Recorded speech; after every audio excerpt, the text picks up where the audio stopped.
queridos amigos, que alegria, mais uma vez, pela nossa TV A Caminho da Luz, o programa Estudando as Obras de André Luiz, que o 10º livro, que é Evolução em Dois Mundos. Hoje, o capítulo 17º, sobre a desencarnação. Nós vamos falar de um tema palpitante para que nós possamos entender a visão do plano espiritual. Não esqueça de dar o seu gostei, é importante para a nossa página. Tudo bem, André Luiz? Tudo bem, querido Sérgio, já na reta final do estudo do livro Evolução em Dois Mundos. Que alegria termos amigos fiéis em que toda semana estão aqui no canal, enriquecendo conosco este projeto. Agradecemos a todos que nos estimulam e a todos que estão conosco. André Luiz faz uma pergunta no item 17 da desencarnação. Podemos considerar a desencarnação da alma em plena infância como uma punição das leis divinas, na maioria das vezes?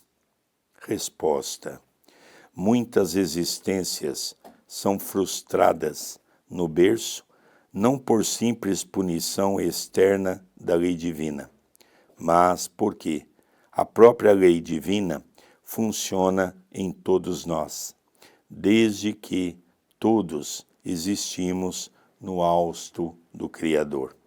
Frequentemente, por meio do suicídio integralmente deliberado ou do próprio desregramento, operamos em nossa alma calamitosos desequilíbrios, quais tempestades ocultas que desencadeamos, por teimosia, no campo da natureza íntima.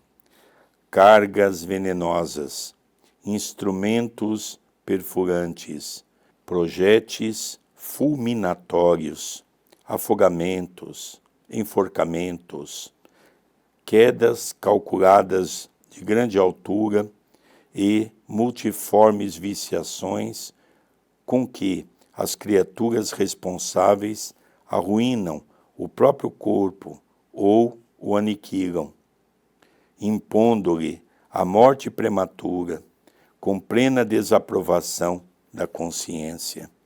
Determinam processos degenerativos e desajustes nos centros essenciais do psicossoma, notadamente naqueles que governam o córtex encefálico, as glândulas de secreção interna, a organização emotiva e o sistema hematopoético. Olha a pergunta para entendermos o contexto. Podemos considerar a desencarnação da alma em plena infância como uma punição às leis divinas? Uma criança, igual a minha filha que vai fazer 2 anos, se ela desencarnar de hoje para amanhã, vamos encarar como uma punição?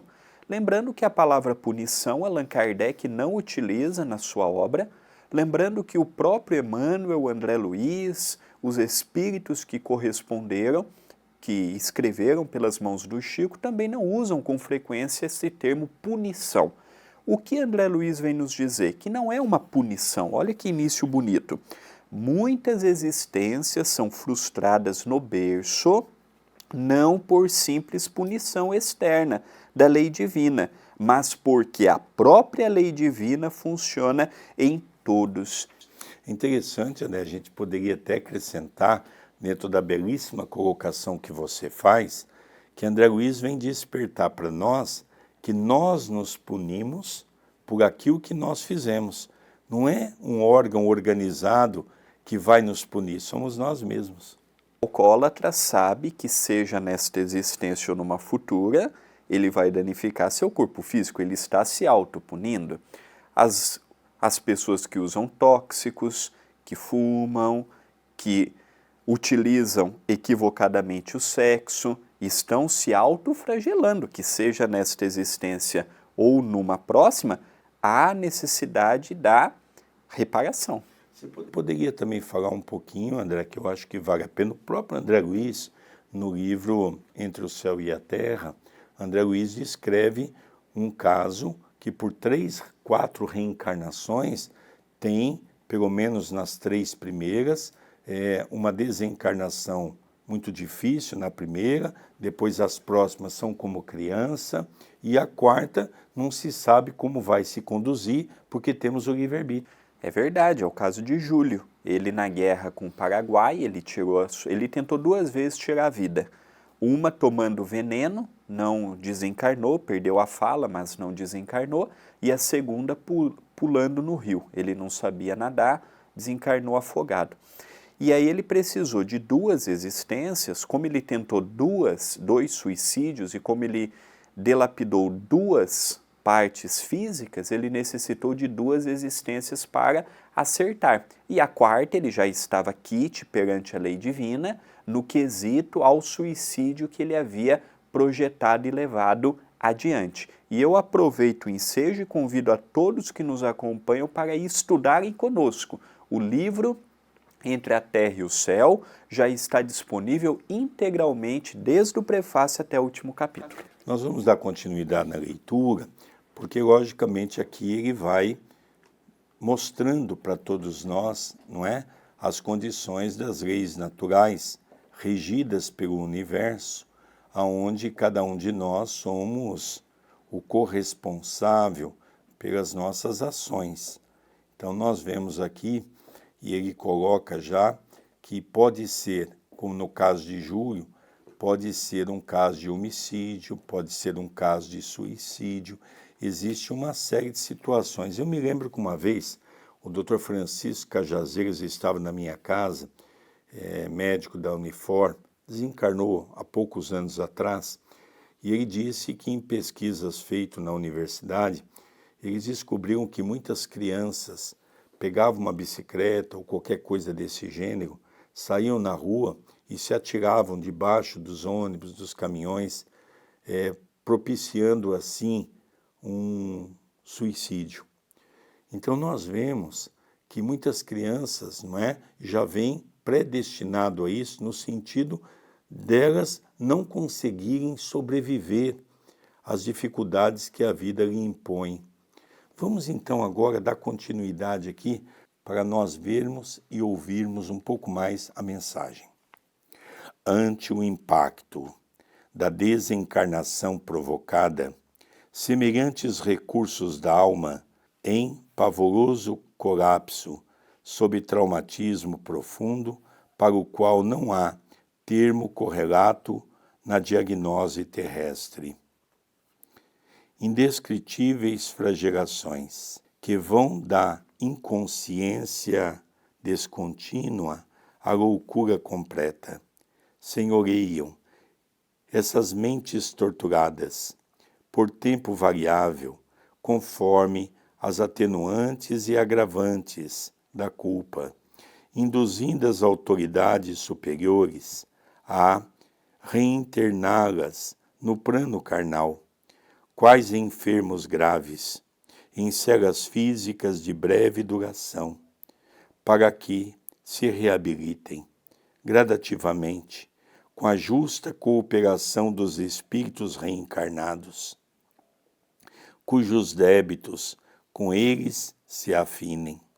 Eis porque um golpe suicida no coração, acompanhado pelo remorso, causará comumente diatese hemorrágica, com perda considerável da protombina do sangue naqueles que renascem para tratamento de recuperação do corpo espiritual em distonia.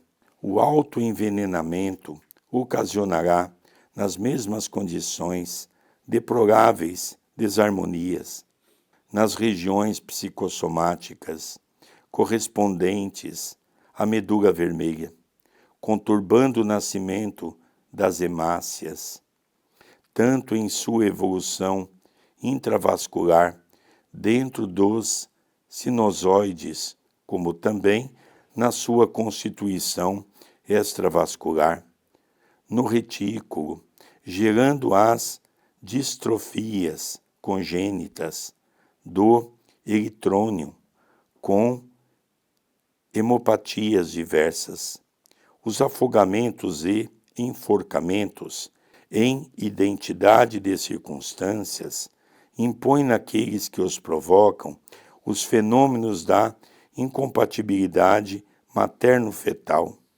em que os chamados fatores RH, de modo geral, após a primeira gestação, permitem que a hemolisina alcance a fronteira placentária,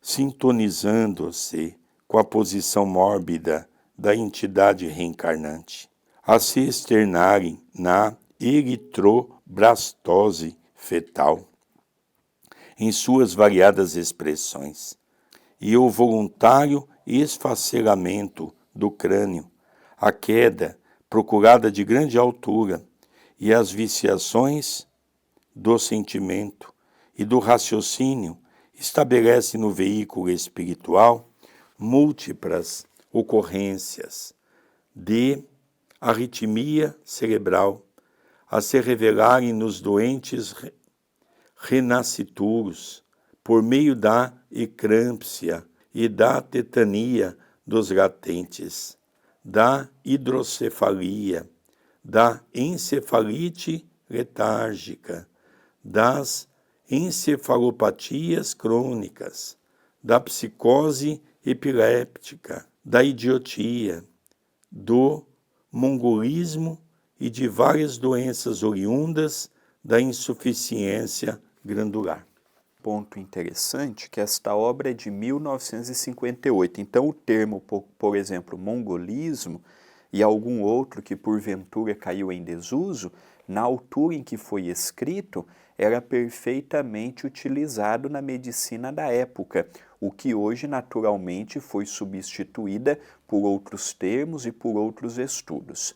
Eu e o meu pai não temos condições de explicar todos esses fatores decorrentes de um processo que aquele espírito traz ao renascer, gerando disfunções no cérebro, disfunções no coração, disfunções no sistema, todos os sistemas que correspondem às descrições de André Luiz. Aqui é um material muito farto para um médico que teve a oportunidade de anos na sua vida sentar num banco escolar e até de estudar um feto, de estudar num corpo humano, o que André Luiz aqui nos mostra. Do lado espiritual, nós compreendemos a ação e reação. Você tirou a sua vida, você tirou a vida de uma outra pessoa, você tem esse direito. Mas a recomposição disso é dolorosa.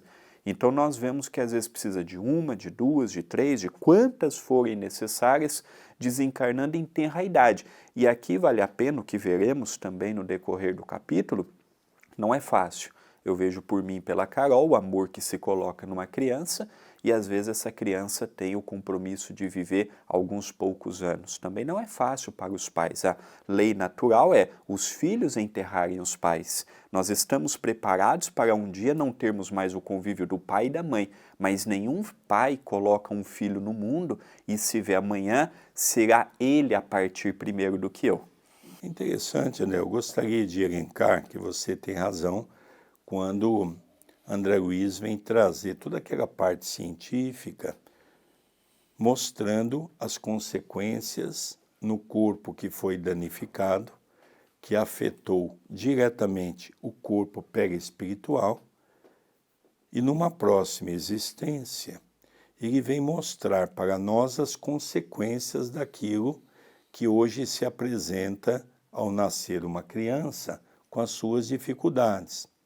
Então ele começa a dizer para nós, o enforcamento traz tais sequelas no campo físico, porque desagregou o campo perispiritual, o afogamento, aquela pessoa que pulou de um pontilhão, aquela pessoa que entrou na frente de um trem, de um carro, de um caminhão, aquela pessoa que pegou uma arma e deu um tiro em si mesma.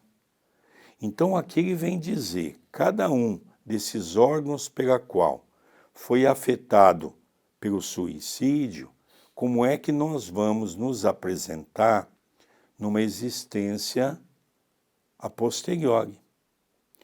Então nós vemos, por exemplo, eu queria até rapidamente contar uma história muito interessante da família do Rio de Janeiro, que é uma família muito amiga de Chico Xavier, naquela época, o Clóvis Tavares. E isso hoje está relatado em livro.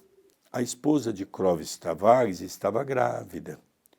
E o Chico, então, estando com o casal, disse, olha, essa criança, ela vai ser tetraplégica. Vocês têm que se preparar para isso. E o Clóvis perguntou, mas por que, Chico? Porque essa criança foi Santos Dumont. E Santos Dumont, ele, na verdade, se suicidou. Mas ele se suicidou porque o que ele havia, em termos de descoberta, realizado na Terra, que era o avião, ele percebeu que estavam usando na Segunda Guerra Mundial os aviões para levar bombas para matar pessoas. Ele ficou tão indignado, ele ficou tão injuriado que ele cometeu suicídio. Só que perante as leis divinas, o erro não se justifica. Então ele teria que reencarnar para quitar os débitos daquilo que ele contraiu na sua última existência. O casal estava preparado, quando nasceu a criança, para a surpresa deles, a criança veio uma criança normal. E eles comentavam, será que o Chico e Emmanuel se equivocaram? Mas o tempo foi passando, aquela criança com mais ou menos 1 ano de idade foi sentar num velotrol, tinha uma escada pequena de 2 andares perto. A criança foi em direção da escada e ali ela caiu com o velotrol e ao chegar lá embaixo, os pais foram socorrer, a criança já estava toda mole, levaram para o hospital e diagnosticaram que houve realmente uma ruptura na altura do pescoço, fazendo com que o diagnóstico que aquela criança seria tetraplégico. Foram até o Chico, contaram a história para o Chico, e o Chico Xavier então disse que quando chega o momento de resgatar um passado de um erro cometido, a lei divina é perfeita. Então, André, nós percebemos que as lesões que nós cometemos numa falha, por isso que nós, os espíritas, sempre falamos que o suicídio é o pior tipo de desencarne que existe na Terra. Vamos continuar a leitura? André Luiz disse, claro que não relacionamos nessa sucinta apreciação os problemas do suicídio associado ao homicídio, os quais, muita vez, se fazem seguidos, em reencarnação posterior do infeliz, por lamentáveis reações, com a morte acidental ou violenta na infância, introduzindo estação inevitável no ciclo do resgate. No que tange, porém, as moléstias mencionadas, surgem todas elas nos mais diferentes períodos, crestando a existência do veículo físico, via de regra, desde a vida in útero até os 18 e 20 anos de experiência recomeçante e, como vemos, são doenças secundárias, porquanto a etiologia, que lhes é próprio, reside na estrutura complexa da própria alma. Urge ainda considerar que todos os enfermos dessa espécie são conduzidos a outros enfermos espirituais. Os homens e as mulheres que corromperam os próprios centros genésicos pela delinquência emotiva ou pelos crimes reiterados do aborto provocado, em existências do pretérito próximo, para que, servindo na condição de atendentes e guardiães de companheiros que também se conspurcaram perante a eterna justiça, se recuperem a seu turno, regenerando a si mesmos pelo amoroso devotamento com que lutam e choram, no amparo aos filhinhos, condenados à morte ou atormentados desde o berço. Segundo observamos, portanto, as existências interrompidas, no alvorecer do corpo denso, raramente constitui balizas terminais da prova indispensável na senda humana, porque na maioria dos sucessos em que se evidenciam, representam cursos rápidos de socorro ou tratamento do corpo espiritual desequilibrado por nossos próprios excessos e inconsequências, compelindo-nos a reconhecer, com o apóstolo Paulo, que nosso instrumento de manifestação, seja onde for, é templo da força divina, por intermédio do qual, associando corpo e alma, nos cabe a obrigação de aperfeiçoar-nos, aprimorando a vida na exaltação constante a Deus. Então aqui nós vemos uma coisa muito interessante, né? Nós vemos aqui as consequências naturais. Eu gosto muito quando ele diz, urge ainda considerar que todos os enfermos dessa espécie são conduzidos a outros enfermos espirituais. Aqui ele fala um pouquinho que há uma diferença entre o suicídio e o homicídio. O suicídio, que é aquela intenção de tirar a própria vida, logicamente, o estrago no corpo perispiritual é patente. Quando uma pessoa desencarna de homicídio, fica uma lesão. E essa lesão, por exemplo, nós no centro espírita, no tratamento que fazemos nas macas, às vezes vem muitas pessoas com aquele zumbido no ouvido, a pessoa vai perdendo a audição, né? Muitas vezes o doutor Adroaldo tem nos explicado que são pessoas que tomaram um tiro por um processo de homicídio e, logicamente, criou uma pequena lesão. E essa lesão, numa próxima existência, ela vai ser, logicamente, apresentada. Não de uma maneira tão intensa quanto no suicida. O suicídio é uma coisa muito mais grave. Outro ponto que ele coloca novamente aqui, falando de novo sobre a questão do aborto, dizendo que o genésico daquela mulher fica comprometido e que através daquele genésico comprometido ela vai ter a oportunidade de receber aqueles irmãos de esferas e regiões mais densas, porque ela dilapidou o seu órgão espiritual. Então nós até vimos, quando nesse mesmo livro, há poucos capítulos atrás, a solução desse problema para uma mulher que comete o aborto. Nessa mesma existência, ela tem a oportunidade da caridade, se dedicar às crianças, trabalhar intensamente para ajudar as crianças, o próximo. É assim que ela vai resgatar o seu erro nesse campo. E aqui agora, André, nós vamos ver, André Luiz, ele projeta, na verdade, duas perguntas para que nós possamos esclarecer no dia de hoje. A primeira, há casos de desencarnação estando o espírito desdobrado, por exemplo, nas zonas umbralinas e o corpo em estado comatoso?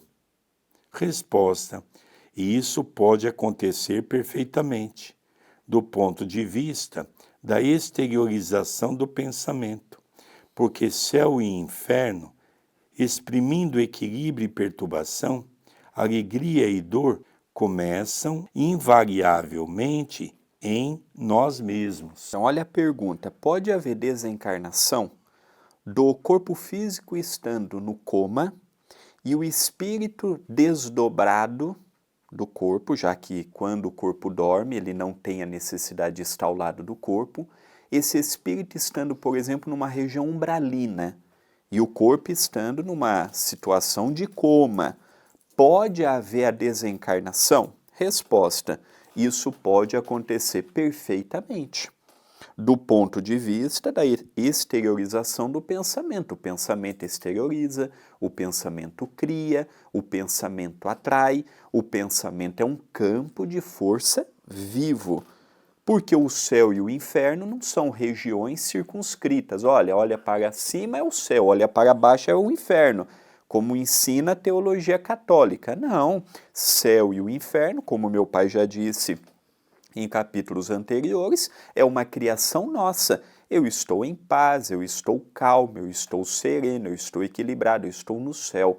Nossa, eu estou agitado, melancólico, deprimido, nervoso, irritadiço. Eu estou no inferno. O céu e o inferno, tanto para o espírito encarnado como para o espírito desencarnado, é uma questão consciencial. E é interessante nós notarmos, André, eu já li casos, por exemplo, como ele fala aqui, né, são espíritos endividados, muitas vezes cai na mão dos próprios obsessores, porque quando nós estamos em estado de coma ou quando nós estamos dormindo, vamos relembrar que os nossos cordões, onde o professor Allan Kardec chama de liames, se afrouxam e automaticamente ficando apenas um único cordão. E esse cordão é o chamado cordão umbilical, que ele só se desliga quando ele é desligado. E é interessante nós notarmos que há casos contados de entidades sofredoras que levam esse ser perturbado a determinadas regiões tão longínquas, aonde esse cordão umbilical chega a se romper. Por isso que muitas pessoas, não só no estado de coma, como à noite, chegam a desencarnar. Tem pessoas que dizem assim, eu gostaria de desencarnar dormindo, porque é uma morte tão bonita. Nem sempre. Depende, como diz aqui, a região que você está, seja na condição do céu ou do inferno, que logicamente não é uma região física, é uma região mental daquilo que nós estamos vivenciando. E agora, a última pergunta. Os espíritos encarnados que sofreram desequilíbrio mental de alta expressão voltam imediatamente à lucidez espiritual após a desencarnação? Resposta: isso nunca sucede, porquanto a perturbação dilatada exige a convalescência indispensável, cuja duração naturalmente varia com o grau de evolução do enfermo em reajuste.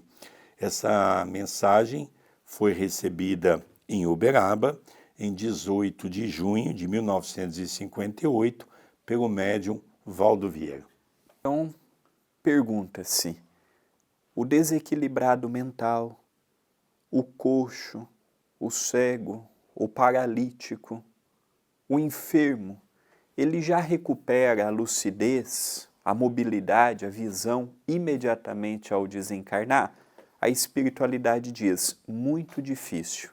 Se for um espírito elevado que pediu para vir naquela condição por qualquer motivo, que é uma minoria, o tempo dele recuperar é menor, mas a maioria que desencarnam com essas dificuldades, sendo espíritos ainda comuns, com os seus problemas, com os seus desafios, ao chegarem no mundo espiritual, levam um tempo maior ou menor, consubstanciado ao seu próprio despertar.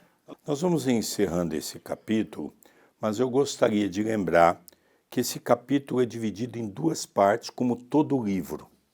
A primeira parte científica e a segunda parte filosófica dentro de tudo aquilo que está inserido em O Livro dos Espíritos.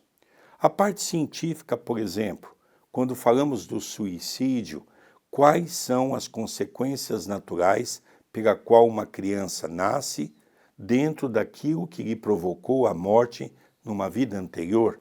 É pelo afogamento, ele se jogou debaixo de um carro, é pelo um tiro, enfim, existe enforcamento. Então, na parte científica, ele coloca a lesão que nós criamos no perispírito e as consequências disso ser apresentado na próxima existência. Pronto, isso é fatal. Isso, a lei divina vai cobrar as nossas atitudes. Mas a segunda parte, que é muito interessante, é nós notarmos exatamente as consequências que hoje nós somos capazes de enxergar, que o Espiritismo nos mostra que Deus é Pai e que Deus nos concede uma oportunidade para refazer um passado criminoso, delituoso e conseguirmos caminhar pelo nosso próprio esforço. Queridos amigos, estamos terminando mais um vídeo e pedimos a sua ajuda ao canal. O gostei, o comentário no vídeo, o compartilhamento para amigos e familiares, o se torne membro do canal e colabore com a comida fraterna, se inscreva no canal, contamos com a sua ajuda. Queridos amigos, vamos encerrando mais um programa que é Estudando as Obras de André Luiz, o 10º livro, que é Evolução em Dois Mundos. Não esqueça de dar o seu gostei, é importante para a nossa página. Um beijo no seu coração e até o próximo programa. Até o próximo programa.